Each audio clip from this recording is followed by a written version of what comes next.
Meron tayo motovlog na tangay sa amin doon sa packaging dito sa may Adaw 2A. Ngayon, may nakita dito ang bento machine. Ito lang po yan mga kapatid. Alagay natin ito yung helmet natin. Dito.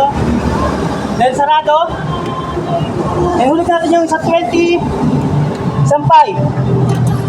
Kasi 25 pesos lang siya. Tapos, iwan natin siya.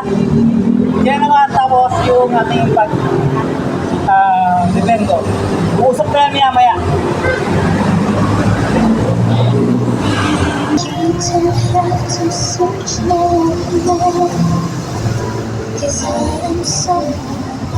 Yan guys, nakikita nyo, umuusok na yung ating helmet bendo machine.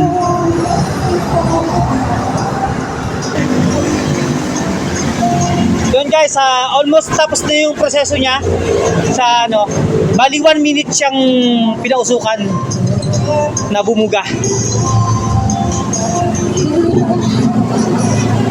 Okay. Then guys, kuha natin yung helmet. May hihit pa. Ganun pala yun guys, ang bango.